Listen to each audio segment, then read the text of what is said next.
Okay, so thanks for watching and trying to understand how we're going to use our classrooms this semester in our Hyflex setting.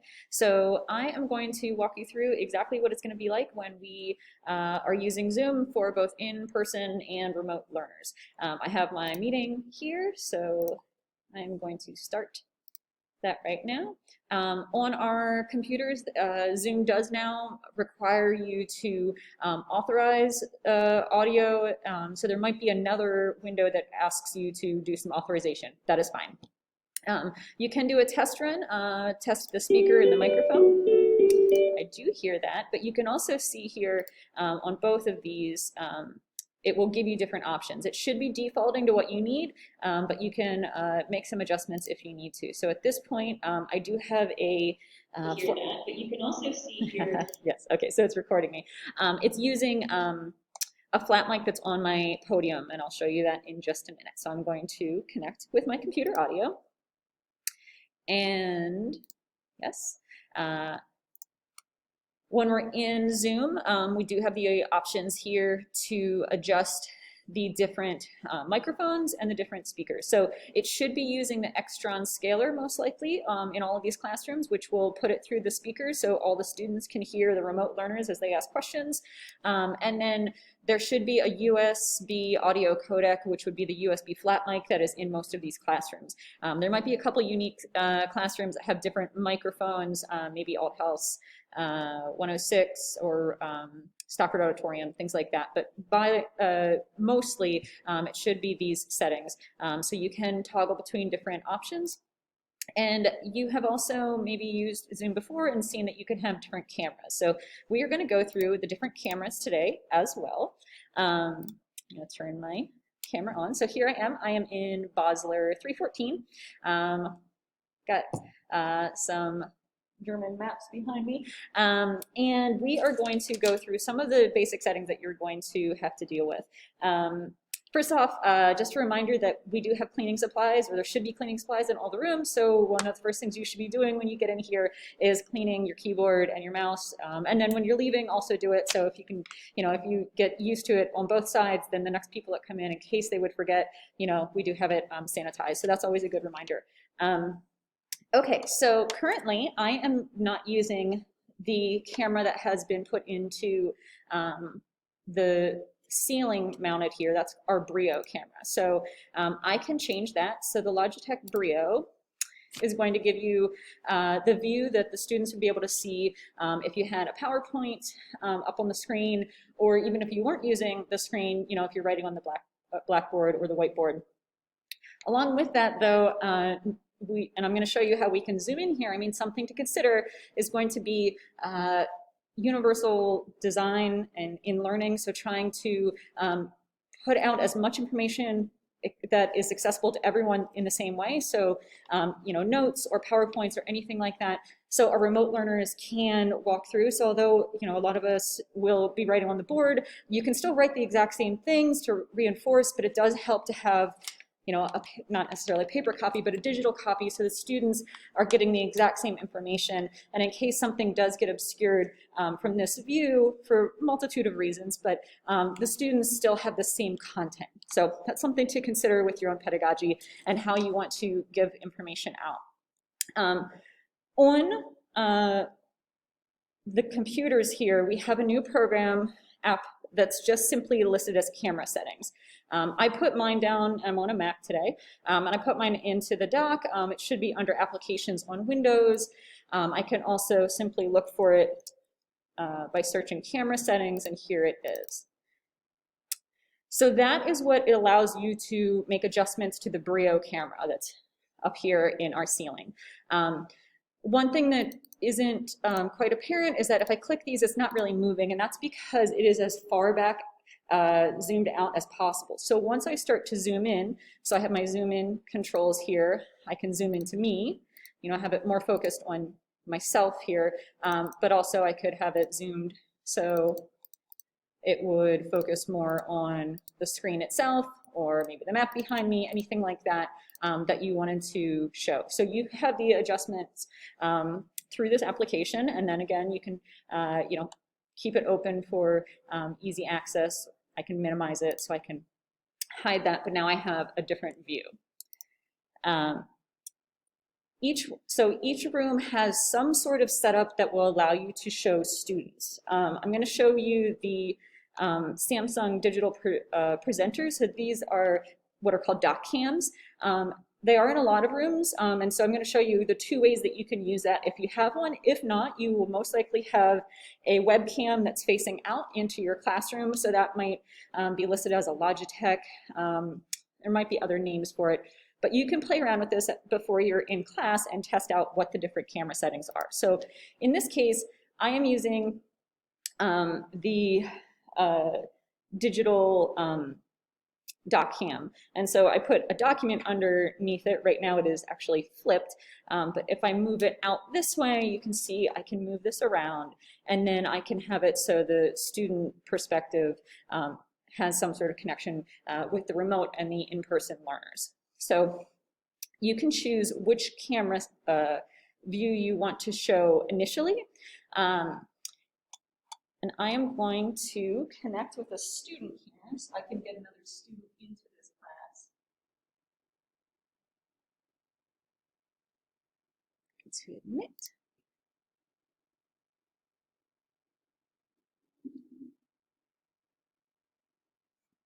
Okay, so now I have my one student that is in my class, and there's another way that you can pull in a third camera on this as well. So you may want to have the view of the students that are remote, as well as one of a screen or one of you as the instructor. So in screen share,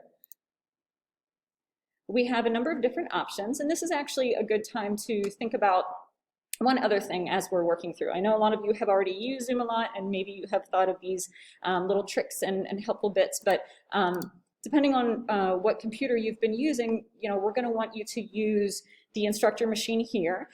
So hopefully, you won't have as many of your personal information or tabs or things open, but always preparing your windows here so that they just have the tabs open that you really want to share, so you don't accidentally share something that was unintentional. So earlier today, I did pull up a YouTube clip that I wanted to show because it's very important and educational, of course.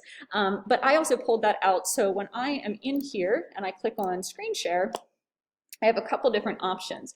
I could show my whole desktop, but I do have two Chrome windows open, and this one I have pulled out. It's a YouTube video, and it's only that video. So that way I'm not accidentally opening up everything else on my desktop if I don't want to.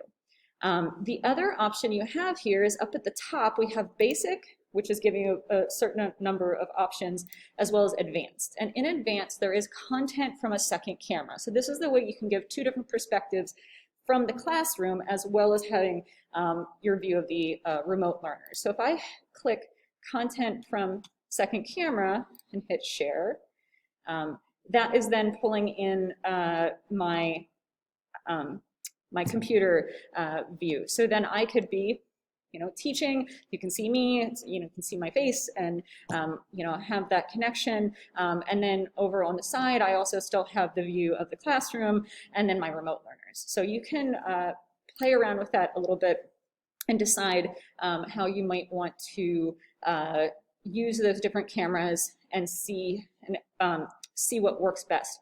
When I'm in here, it does also give me the option to switch cameras. So it will switch between the different views. So once I choose that I want a different camera, since I have three options, I have the ability of getting this wider view as well as the classroom. So I'm going to stop that screen share. And I am going to come back in here and just show you, because I think a lot of folks are going to want to in certain classes might want to show videos and things like that. If you do want to show a video, everyone watching the same thing at the same time, if I clicked on the YouTube clip here, you also want to make sure that you check this box that says share sound, and that's going to allow you to share the sound within your computer itself. So if I played this without that, they would see the video, but they most likely wouldn't be able to hear it. So if I click on that, I can hit share. And you might actually have, this is a good test. Okay, so I have my video all ready to play now, and if I hit play, that should come through and everyone should be able to hear it in the remote learners on Zoom, as well as obviously in the classroom through the speakers. So I'm going to hit stop share on that.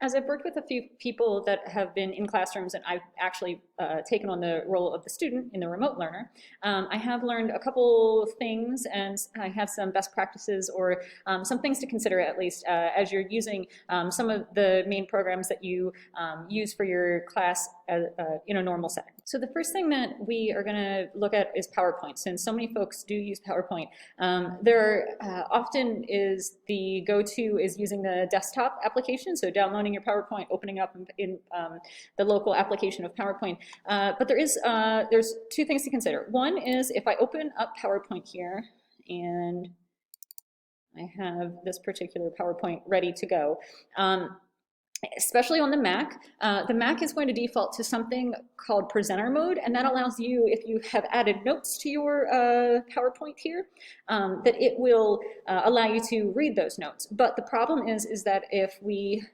do that here, so if I hit the presentation, my screen turns to this, and if we look at the other view of what the students would be seeing, they would see this too. In the classroom, the projector itself is just showing the main screen and not showing the notes view. So if you do want to continue to use PowerPoint locally, on the Mac, you will have to go into Preferences, and under Slideshow, it has this check mark that says always start presenter view with two displays. So we technically have two displays, the computer itself, as well as the screen, the projector. So if I turn that off, it should then, when I do presenter, so now you can see, or do presentation, you see I do not get presenter mode. So I can get out of that. And so that is one way that you can still use the local version. Another example was someone was wanting to use PowerPoint, but wanting to have students go into breakout rooms and then basically annotate a slide so they could come back around and have discussion. And in that case, it's going to be better to use the online version of PowerPoint.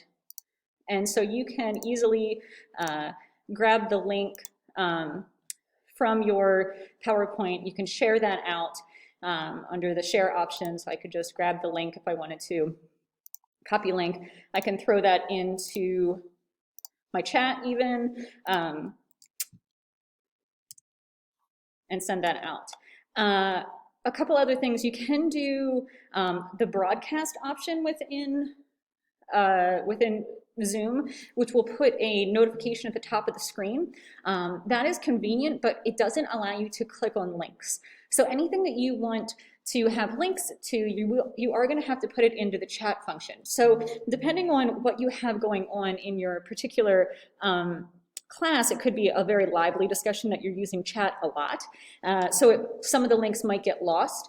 So maybe using a combination broadcast option to say, hey, I just dropped a new link in the chat, go take a look. And what that does is that broadcast puts it on the top of the screen here. So that is a way that you can use the chat to give links to someone, any sort of links, not just PowerPoint, and then also use the broadcast so everyone sort of is seeing the same thing at the same time. Just to clarify, that broadcast option is specific for breakout rooms. So that's a way that without you having to jump into every single breakout room and telling the students a bit of information, it's a way that each room will have a broadcast message at the top.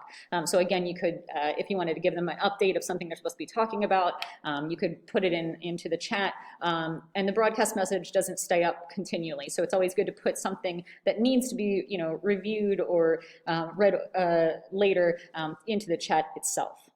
So if I wanted to use the online version of PowerPoint, so I could come back to my browser here and I have a particular slideshow set up here. So I could do the same thing if I did screen share. So again, I do have my Chrome version of PowerPoint. Because I have minimized my PowerPoint locally, it doesn't actually show in my share options. So anything you have minimized usually doesn't show up as something that is able to be pulled from. So if I did want to possibly have my regular PowerPoint, if I open that back up so it's not minimized and then go to share, now I have both my local PowerPoint version as well as the Chrome version. So in this case, I'm going to click that, hit share, and then I can do my slideshow just like normal. So here on my screen, I can still see my own view. I can see my students' view on the side.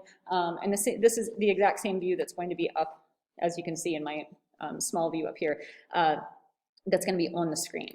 So I can do stop share on that and come back. Okay, so just a quick little review of the types of equipment that's in the room itself. You can see from my view here, actually, if I go to my speaker view, you can see on my podium here, I have a number of different things. And we do have this classroom camera setup, so this is mostly what's in the room. So for any room that doesn't have a document camera, like I was using this thing right here, actually I can't tell, sorry, this thing right here, my document camera, we will have most likely this Logitech camera, and so that might be used to capture the classroom itself so you can see the students, or the remote students can see the students in class. We have this Brio camera, and that's what's up here. That's actually what's being used this very second. I already showed you how to get to the camera settings option so that you can do adjustments on that, zooming in. So if I zoom in, you know, I can make some adjustments. It will take a moment, and it will try to focus and make sure that everything looks good. And then I've already shown you how to make those adjustments. And the same way with the mic. So this mic here, I do have it on my podium here. So this is, we're gonna talk about audio just for a second. I'm hoping that you can hear me pretty well in this particular video, but you are gonna have to work and try to test out what is going to work best for you. Initially, this mic was sitting on the table when I came in. And as I said, I've tested with other people in the classrooms, and sometimes I couldn't hear them as well, depending on how loud they're speaking. Some folks are going to be using a voice amplifier, so a little microphone that's attached to them and a little speaker that literally they can walk around, and it helps amplify in the classroom, you know, because we're using masks. And then that should help pick up with the mic. But best practice is what I found is if you are going to be up here lecturing, then you will likely want to put that mic closer to you so your voice is the most prominent. I understand that with different types of classes and different types of discussion, you're going to have to try to do the best you can with using this mic. And this is where the best practices come in of how you manage your classroom. So what you can do, I'm going to change this camera while we're at it. So let's see. Oh, look, let me talk. So what we can do is, first of all, at the beginning of the semester, talk about all the logistics and all the, you know, hiccups that we might encounter.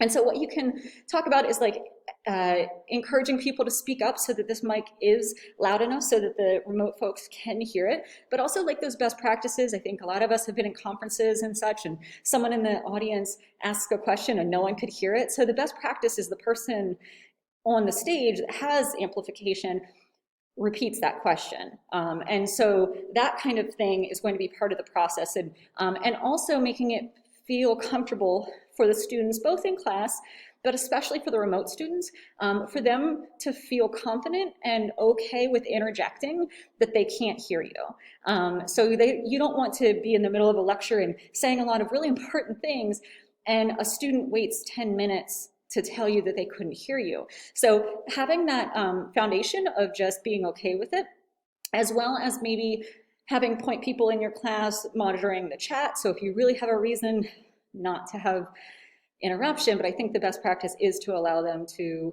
just say, I can't hear you. But also having someone look at the chat and make sure that if someone has posted a question or something of immediacy, importance, that we can pause for a second, focus on that, regroup, and adjust anything that needs to be adjusted. And along with the audio is also the best practice of trying to figure out how we can have these synergies and these connections between the students that are in our classroom as well as remote. So in this case, in some ways, The remote students, the students in class are going to maybe even feel more connected to the remote students, and the remote students feel to the students in class, because here on Zoom, everyone has a name. You can see their name as, you know, as I mouse over. So this is Isaac Landis, this is Brenda Landis. But in the class, it's going to be harder. So trying to figure out what the best process is that as people are speaking and asking questions. So, you know, if I change my video here to the presenter, you know, so here in theory are our students. So if one of our students raises their hand and says, you know, asks a question, maybe having them say like, hey, Brenda Landis here. I was just wondering, so just getting people to know each other, if you do want them, you know, to build that rapport with students, of figuring out how you can, as people are asking questions, maybe stating who they are. And I know that that might not seem like something that happens in a normal class, but we are trying to build this community. And just so just thinking of those small little bits that can allow students to connect with one another, even though we have this kind of strange setup right now. And so the last thing I'll say just about the audio, so with our flat mic, I did say that when you're up here lecturing or being stationary in one spot, and you are the voice that mostly is going to be the most prominent and most important, having it here. But as you do have a more group discussion, you can move it to a table or, you know, an empty desk, something like that, that's sort of centrally located. And then also sort of do a little feedback with your students to make sure that they can still hear and ask you know, anyone to speak louder, or, you know, replace the location of the microphone. So it's a lot of it is going to be about classroom management, about discussion, and understanding what works best for everyone, testing out the board if you're going to be writing on the board. Like I said, giving out any handouts, PowerPoints, anything that you would be writing on the board, also giving that as a handout so everyone has the exact same information and there's no barriers, be it you know, a camera angle or light coming in from the window and having a bit of a glare, anything like that. We've done the best that we can, we're trying, but we're all going to have to adapt a little bit. So academic technology is here to help you. We're happy to, you know, do a call like this. You are here, and maybe I'm remote, and we can do a discussion. So we're here. This is a quick overview just to get you somewhat familiarized with the space, but you're going to feel best once you get in here and test it out for yourself, and then work with your students to make sure you all figure out the best layout and way that you can make the most of this semester. So thanks.